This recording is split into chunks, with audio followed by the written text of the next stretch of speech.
Тариалтын хувьд бол амжилттай хийгдээд болсон. Энэ үеэр бол би газар тариалангийнхаа бүс нутгаар ерөнхий сайдтай хамт явсан бас манай яамны бас газар хэлцийнхаа мэргэжлүүдтэй бас явж ажилласан. Би тариаланчдынхаа улсын зөвлөгөөнийг хийсэн. Энэ одоо ойрын хэдэн жилүүдэд бид энэ газар тариалангийн салбарт ямар ажлуудыг хийх юм, Атрын 3 дугаар аяны хүрээнд яаж ажиллах юм. За газар тариалангийн салбарт ажиллаж байгаа хүмүүсээ ямар дэмжлэг тусалцаа үзүүл бид яаж цаашдаа хамтарч ажиллах юм бэ гэдэг чиглэлээр бол олон ажлуудаа ярилцсан. Тариаланчдынхаа улсын зөвлөгөөнийг бол бид хийсэн. За тариалт хийгдэх үед бол одоо бас хөрсөн дээрээ чихтэй, хөрсөн дорооч чихтэй, дээрээ чихтэй бас дажгүй сайхан тариалт хийгдсэн. Газар тариалангийн бүс нутаг маань бол харьцангуй бас одоохондоо хөрсөн дээр суур чих сайн байгаа. Бас тэр нутгаар үе бас нэг бороо хуртай байгаа учраас бол одоохондоо гайгүй байна.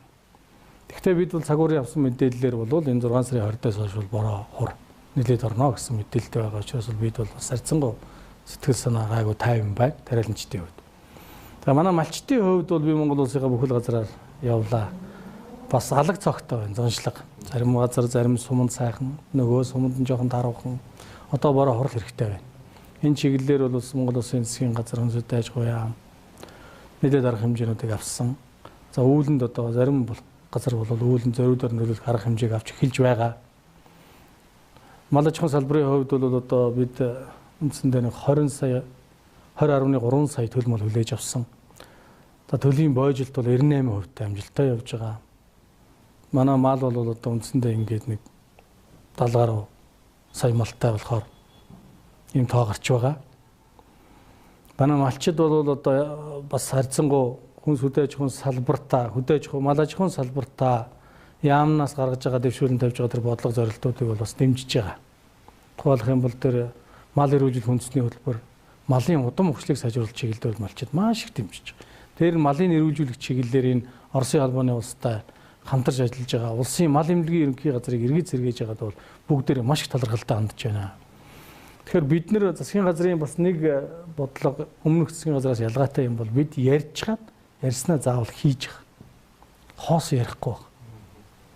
Ярихаасаа илүү хийхийг хичээж байгаа.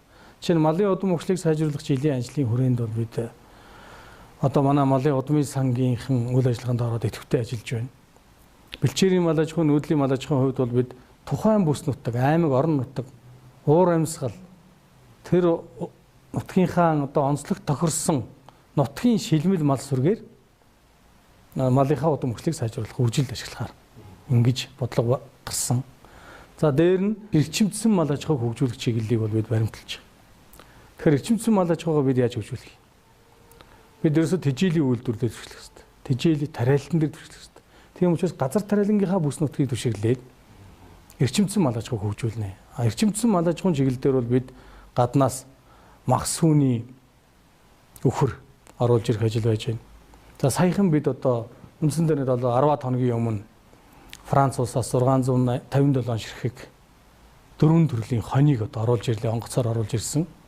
За энэ бол бас л эрчимдсэн мал аж ахуйд зориулагдаж байгаа. Тэгэхээр бид энэ мах ноосны чиглэлийн энэ 4 төрлийн хонийг оруулж ирсэн. За эдгээр хонь нь бол одоо ноос нь гэтэл Монгол хоньны ноос бүд өвтөр байж байгаа тэр нарийн ноостой. Дээр Монгол хонь 1.5 кг ноос өгдөг бол одоо бидний оруулж ирсэн энэ шилмэл үйлдвэрийн хонь бол 5.5 кг-аас 6 кг ноос өгнө. За махных нь гарц гэхэд манай Монгол хонь бол амьдын жин 55 кг-тай, мах нь 22 кг-тай л байгаа шүү дээ. Сайн юм 22 кг урж байгаа. А тэгэхэд энэ хонь бол амьдын жин 120-140 кг, махных нь гарц нь 60-65 кг. Ерөөсөө 2-оос 3 дахин илүү үзүүлэлттэй. Энийг эрчимдсэн мал аж ахуйн чиглэлээр хөгжүүлье. Тэгээд дараа нь энэ дээрээ Монгол улсынхаа байгальд цагуур тохируулаад үржилт ашиглаад бас улс орон даяараа энийг малынхаа удам хөгжлийн фондыг сайжруулах ажил зориулах хэрэгтэй гэсэн байдлаар бид төлөвлөж ажиллаж байгаа юм. Тэгэхээр бид бол энэ малын удам хөгжлийг сайжруулах жилийн ажлын хүрээнд бол энэ мах сүүнийхээ хоныг эхлээд оруулаад ирчлээ. За та бүхэн мэдж байгаа Сүмбэр аймагт зэдэг Сүмбэр хонь одоо өндөж устж өгөө болохтой тулсан. Үндсэндээ эрлийжээд одоо бүх юм давж яраад удам хөгжил гаргах ашиг шимэн багасаад одоо 40-50 хонь үлдсэн. За бид Казахстан улстай яриад 600 ширхэг кракул хонь оруулж ирэх гэсэн. Ингээд говь Сүмбэрийнхаа тэр цөм сүрэг тэр одоо үйлдвэрлэлийн зорилтоор ашиглаж ирсэн тэр хоноо өсгөж үржүүлэх чиглэлд одоо анхны ажил орж ирэх гэж байна. За 9 сард мөн Европоос бид махсууны чиглэлийн хөрүүдийг оруулж ирнэ. Энэ бодиттой ажлуудаа хийгдэж явж байна гэж ингэж үзэж байгаамаа. За дээр нь одоо бид ингээд малынхаа удам өгшийг сайжруулах, малаа эрүүлжүүлэх чиглэл дээр хүмүүсээ ажилуулах, энэ хууль эрх зүйн бүтцийн тогтолцооны өөрчлөлтүүдийг хийчлээ.